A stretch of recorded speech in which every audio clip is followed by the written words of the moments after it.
You've asked your child to do something over and over again, and it's still not done. Whether it's putting their shoes away, tidying up their room, or getting started on homework, it seems like you always have to ask more than once. You want to be patient and a positive parent, but you need to stop having to repeat yourself time and time again, or you're going to lose your cool. The good news is that there are simple ways to get your child to listen the first time you make a request, even for kids with attention issues.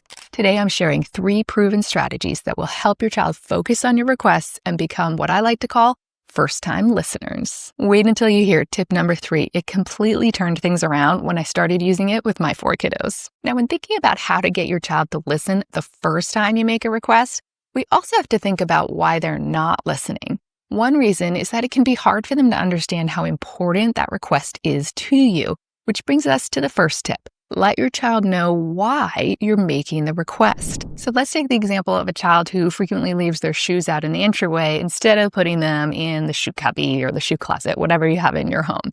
And this is getting really irritating to you. And you're trying to be a positive parent, so no yelling, but you say things like, please put your shoes away, and nothing happens because there are things that they have to do all day long. They're being asked things all day long. And what makes this different? Why is this important to do? And part of what you can do to help them listen to your requests is to tell them why it's important to you. So you might say something like, oh, it just looks so messy to me at the entrance of our home when I see these shoes scattered all over the place. Or it's so frustrating to me when I have to move your shoes out of the way to open the closet to get to my shoes. And so you mentioned some of the frustrations and why that's a challenge for you. Now, ideally, you also want it to be important to them. So you might say, doesn't it just look untidy to you to see all the shoes out? Or wouldn't it be easier to find your shoes if you knew exactly where they were in your shoe cubby? Maybe it's meaningful to them, maybe not in this case. And so when you say something like, please put your shoes away, it may take multiple requests, may make you more likely to lose your cool and raise your voice. But instead, if you say something like, you may not realize this, but when you leave your shoes in the entryway, that sometimes blocks the door for the next person who needs to get their shoes out. That can be pretty irritating. I'd really appreciate it if you would get in the habit of putting your shoes away in the cubby when you come home.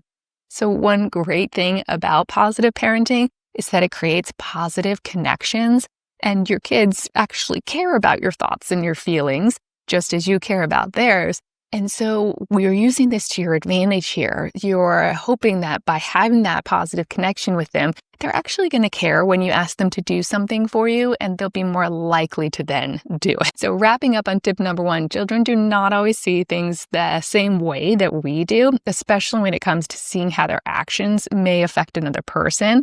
Sometimes giving this little insight to them can make them more likely to then do what you've asked of them. Now, a pro tip is to follow it up with praise when they do put their shoes away, like, oh, it was so easy to get into the closet to grab my shoes today because you put your shoes away. I really appreciate you doing that. This praise makes it more likely that they're going to continue putting their shoes away, though they may need occasional reminders still. Now, the second reason your child may not be a first-time listener is because there are so many parts of their daily routine that need to be sorted out, and it's a little bit overwhelming. So you've had years to develop all of your daily habits, and it takes time to form all of those routines.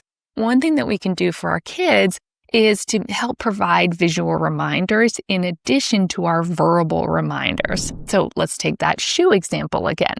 You might leave a little note that says, shoes go in the closet, or did you put your shoes away?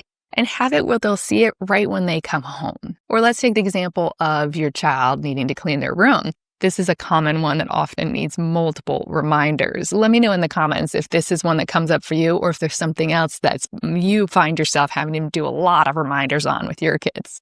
So let's say you're tripping over their Legos and you ask them to clean. What you might do instead of just asking them to clean is actually to hand them one of the Legos that you tripped over.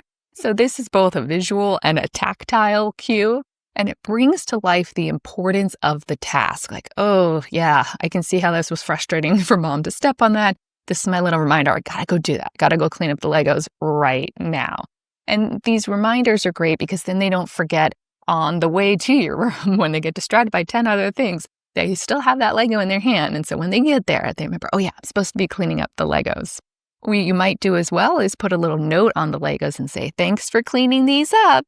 For bigger projects like cleaning their whole room, visual checklists come in really handy. So if there are, let's say, 3 main things they have to do when you ask them to clean their room, you might make a little chart and have a picture and a corresponding word for each of those 3 things, like put your toys in their bins and put your clothes in the closet and make your bed. And so that provides a visual that remains there for multiple weeks, months, however long, till they really get down the routine of cleaning their room. So words can be quickly forgotten, but visual reminders provide a lasting reminder of the request that you've made and helps to motivate your child to follow through on it. The third reason that kids often need reminders to do what you've asked of them is because they're in the middle of something and just aren't ready to move on yet.